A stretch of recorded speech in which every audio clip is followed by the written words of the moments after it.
Senior صحافی اور تجزیہ نگار جاوید چودھری کے مطابق میں یہاں گور ایجاد اور محسن نقوی کے کیس سٹڈیز آپ کے سامنے رکھتا ہوں۔ محسن نقوی 14 ماہ پنجاب کے نگران وزیر اعلیٰ رہے۔ اس شخص نے مختصر سے وقت میں پنجاب میں گورننس اور ڈیولپمنٹ کا نیا معیار طے کر دیا۔ یہ نہ خود سویا نہ کسی دوسرے کو سونے دیا۔ پنجاب عثمان بزدار کے ہاتھوں تباہ ہو چکا تھا۔ محسن نقوی آیا اور اس نے نہ صرف پنجاب کے بزداری زخم منتقل کر دیے بلکہ شہباز شبیر کو بھی مات دے دی، اور یہ تمام تر کام اس شخص نے پنجاب کی اس روایتی بیوروکریسی سے کرایا جیسے دنیا میں سستی کا سب سے بڑا ایوارڈ دیا جا سکتا ہے۔ محسن نقوی پر ان 14 ماہ میں کرپشن کا ایک الزام بھی نہیں لگا، لہذا اب مریم نواز کا مقابلہ میاں شہباز شریف سے نہیں بلکہ محسن نقوی کے 14 ماہ سے ہوگا، اور انہیں ان کے برابر آنے کے لیے ٹھیک ٹھاک محنت کرنی پڑے گی۔ یہ صرف مریم اورنگزیب کی ٹویٹ سے محسن نقوی کا مقابلہ نہیں کر سکیں گے۔ سوال پھر وہی ہے، محسن نقوی جیسے نان الیکٹڈ شخص نے یہ سب کچھ کیسے کر دیا؟ اس کی بھی 2 وجوہات ہیں۔ یہ مینجمنٹ کا ایکسپرٹ ہے۔ اس نے چند ادارے بنائے اور انہیں باقاعدہ اپنے قدموں پر کھڑا کر دیا۔ اسے پنجاب ملا تو اس نے اپنا تجربہ پورے صوبے پر دہرا دیا۔ دوسرا، یہ شخص کام کرنا چاہتا تھا اور اس نے کر دکھایا۔ ہم ان دونوں کیس سٹڈی سے یہ نتیجہ اخذ کر سکتے ہیں، ملک کو اب سیاستدان نہیں ایکسپرٹ چاہیے، اور ایکسپرٹس بھی وہ جنہوں نے باقاعدہ ادارے چلائے ہیں۔ سائنس ٹیچر اور سائنسدان میں تجربے کا فرق ہوتا ہے۔ استاد دہائیوں تک طالب علموں کو سائنس پڑھاتا ہے، لیکن یہ خود آئنسٹائن نہیں بن سکتا۔ آئنسٹائن کو آئنسٹائن اس کا تجربہ بناتا ہے، اور اصل ایکسپرٹس وہ ہوتے ہیں جو وقت اور زمانے کے بھی بھٹی سے پک کر تیار ہو کر نکلتے ہیں، جو رائٹ برادرز کی طرح سائیکل کو جہاز میں تبدیل کر دیتے ہیں۔ اور ہمارے ملک کو اب ایسے تجربہ کار ایکسپرٹس چاہیے۔ سونیا گاندھی نے 2004 میں منموہن سنگھ کو وزیر اعظم بنا کر بھارت کو ایک ایسا تحفہ دیا تھا جس نے آج انڈیا کو ورلڈ پاور بنا دیا۔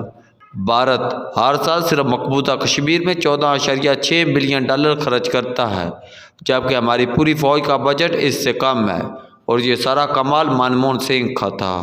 یہ ٹیکنوکریٹڈ بھی تھے اور تجربہ کار بھی، لہذا انہوں نے غربت میں ڈوبے بھارت کو شائننگ انڈیا بنا دیا، اور نریندر مودی نے اس نقطہ کمال تک پہنچا دیا۔ ہم یہ کیوں نہیں کرتے؟ ہم اب تک ناتجربہ کار، ان پڑھ اور کرپٹ روایتی سیاستدانوں میں کیوں گرے ہوئے ہیں؟ ہم نے اپنا سارا سسٹم الیکٹیبلز کے ہاتھوں میں کیوں دے رکھا ہے؟ ہمارا نظام اس قدر کمزور ہے کہ اس میں سے کوئی شخص اٹھتا ہے، وہ ہلکے کی برادریوں کو اپنے ساتھ ملاتا ہے، تھانے اور کچہری کی سیاست کرتا ہے، کسی کو حوالات میں ڈلواتا ہے اور کسی کو نکلواتا ہے، 10-15 بدماش رکھتا ہے، قبضے چھڑاتا ہے اور چوکوں میں جوتے مارتا ہے، اور پھر پورے سسٹم کو بلیک میل کر لیتا ہے۔ یوں نہ اور یوں یہ پارٹیوں کی مجبوری بن جاتا ہے اور حکومت کی بھی۔ یہ شخص جب وزیر بنتا ہے تو اس کے بعد ملک مزید 10-20 قدم پیچھے چلا جاتا ہے۔ ہم آخر کب تک یہ تجربہ کرتے رہیں گے؟ ہمیں اس پر غور بھی کرنا ہوگا اور کوئی عملی اقدام بھی اٹھانا ہوگا۔ میاں نواز شریف کو یہ نقطہ بھی سمجھنا ہوگا۔ دوسری طرف گور ایجاد ایک بزنس مین ہیں۔ یہ 14 سال سے ایپٹما کے پیٹرن ان چیف ہیں اور لاہور میں لیگ سٹی کے نام سے ہاؤسنگ اسکیم چلا رہے ہیں۔ یہ 14 سال قبل 2 بینکوں کے مقروض تھے۔ قرض ادا کرنے کا وقت آیا تو ان کے پاس پیسے نہیں تھے۔ ٹینشن کی وجہ سے انہیں ہارٹ اٹیک ہو گیا۔ یہ اسپتال میں پڑے تھے کہ دونوں بینک کے صدر آئے اور انہیں یہ بتا کر چلے گئے، آپ نے فلاں تاریخ تک ہمارا سارا قرض ادا کرنا ہے، ورنہ ہم آپ کی تمام جائیداد ضبط کر لیں گے۔ یہ دونوں صدور ان کے ذاتی دوست بھی تھے۔ گور ایجاد کو اسپتال کے بیڈ پر لیٹے لیٹے محسوس ہوا، میری زندگی کا سب سے بڑا مسئلہ قرض ہے اور میں نے ہر صورت اس سے جان چھڑانی ہے۔ قصہ مختصر، یہ بیڈ سے اٹھے اور ان کے پاس جو کچھ تھا انہوں نے بیچ کر اپنا سارا قرض ادا کر دیا، اور اس کے بعد سود کو اپنی زندگی سے مکمل طور پر خارج کر دیا۔ ان کا اگلا فیصلہ اللہ تعالیٰ کو اپنے کاروبار میں شامل کرنا تھا۔ گور ایجاد نے اللہ تعالیٰ کو اپنے کاروبار میں 50% کا شریک بنا لیا۔ یہ اپنی آمدنی کا آدھا حصہ اللہ کی راہ میں خرچ کر دیتے۔ مجھے پتہ چلا پچھلے سال انہوں نے اپنا 100% منافع اللہ کی راہ میں دے دیا ہے۔ یہ روز لاہور کے مختلف حصوں میں 30,000 کھانے دیتے ہیں۔ اور ان کی کامیابی کا تیسرا اصول تجارت ہے۔ یہ بزنس کرتے ہیں اور اس بزنس میں دوسرے لوگوں کو بھی شامل رکھتے ہیں۔ ان کا اپنا کنسورشیم ہے، اس میں ملک کے 10 بڑے بزنس مین شامل ہیں۔ مجھے ان لوگوں کے ساتھ تھوڑا سا وقت گزارنے کا موقع ملا۔ ان سب کا فارمولہ ایک ہی تھا، قرض نہیں لینا، سود نہیں دینا، اللہ کو بزنس میں شریک رکھنا ہے اور صرف بزنس کرنا ہے۔ لہذا یہ لوگ اس وقت پورے ملک کی اکانومی چلا رہے ہیں۔ گور اعجاز نگران حکومت میں شامل ہوئے۔ ان کے پاس 5 پورٹ فولیو تھے۔ ان 6 ماہ میں اس اکیلے شخص نے ملکی معیشت میں $1.1 بلین کا ماہانہ اضافہ کر دیا۔ یہ سالانہ $13 بلین بنتے ہیں۔ گور صاحب ملک کے 24 بزنس مینوں کو چین، مصر اور سعودی عرب لے گئے۔ ان ملکوں کے ساتھ پاکستان کے تجارتی راستے کھول دیے۔ یہ اس وقت سعودی عرب میں ہیں۔ ان کے ساتھ 21 بڑے بزنس مین ہیں۔ سعودی عرب اور پاکستان کے درمیان $20 بلین کا تجارتی گیپ ہے۔ سعودی عرب ہم سے $20 بلین زیادہ کماتا ہے۔ ہم اگر صرف یہ گیپ پورا کر لیں تو ہم منافع میں چلے جائیں گے، اور یہ 21 بزنس مین بڑی آسانی سے یہ کام کر سکتے ہیں۔ افریقہ بھی بہت بڑی مارکیٹ ہے اور چائنا بھی۔ گور اعجاز نے بڑی حد تک یہ گیپ ختم کر دیا، اور اس کے عوض حکومت پاکستان نے $1 چارج نہیں کیا۔ یہ دفتر میں کافی تک اپنی جیب سے پیتے ہیں اور ذاتی جہاز پر اسلام آباد آتے اور جاتے تھے۔ ان کے ساتھی بھی اپنے خرچ پر ان کے ساتھ دوسرے ملکوں میں ڈیل کے لیے جاتے تھے۔ اب سوال یہ ہے، گور اعجاز نے 6 ماہ میں سب کچھ کیسے کر دیا؟ اس کی 2 وجوہات ہیں۔ یہ خود کاروباری ہے، یہ کاروبار کی نزاکتیں اور بزنس ڈیل جانتے ہیں، لہٰذا انہوں نے بڑی آسانی سے یہ کام کر دیا۔ دوسرا یہ جانتے ہیں کوئی شخص ہو، کمپنی ہو یا ملک ہو، وہ قرض اور سود سے ترقی نہیں کر سکتا۔ ترقی کا صرف ایک ہی نسخہ ہے اور وہ ہے بزنس، اور اس نسخے سے اگر گور اعجاز اور ان کے ساتھی بزنس مین ترقی کر سکتے ہیں، یہ ہارٹ اٹیک کے بعد بیڈ سے اتر کر خود کو سود کے شکنجے سے نکال سکتے ہیں، تو ملک کیوں نہیں نکل سکتا؟ ہمارے ملک کا بڑا اور اہم ایشو سوشل میڈیا بھی بنا ہوا ہے۔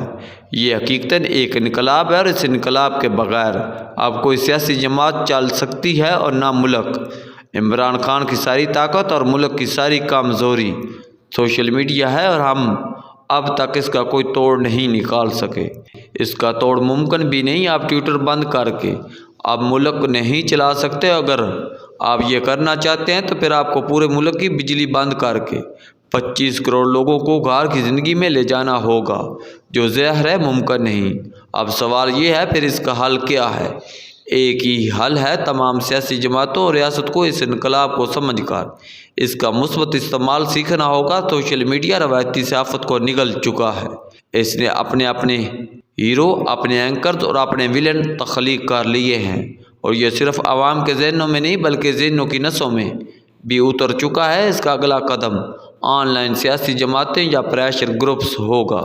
اس نے جس دن آن لائن سیاسی جماعتیں بنانا شروع کر دی یا مختلف ایشوز پر پریشر گروپس بنا لیے، تو یہ ہمارے کمزور سسٹم کو جڑوں سے اکھاڑ پھینکے گا۔ ہم ابھی ملک میں روایتی الیکشن کراتے ہیں، جس دن یہ آن لائن یا مشینی ہو گئی، اس دن ملک کی ساری روایتی سیاسی جماعتیں دم توڑ جائیں گی۔ لہٰذا اب اگر سیاسی جماعتوں نے سیاست کرنی ہے تو پھر انہیں سوشل میڈیا کالج بھی بنانا ہوگا اور سائبر یونٹس بھی۔ ریاست کو بھی روایتی فوج کے ساتھ ساتھ سائبر آرمی بنانی چاہیے۔ چائنا میں اس وقت 7 لاکھ سائبر آرمی ہے۔ یہ جوان دن رات اپنی نظریاتی سرحدوں کی حفاظت کرتے رہتے ہیں۔ آپ چائنا میں کسی سوشل میڈیا پلیٹ فارم سے ملکی سلامتی کے خلاف کوئی پیج کھول کر دکھا دیں، آپ کی آنکھوں کے سامنے وہ پیج غائب ہو جائے گا۔ آپ ملک کے خلاف کوئی پوسٹ بھی کر کے دیکھیں، وہ پوسٹ ہی غائب ہو جائے گی۔ جبکہ ہم نے پورا ملک سائبر یلغار کے لیے کھلا چھوڑ رکھا ہے۔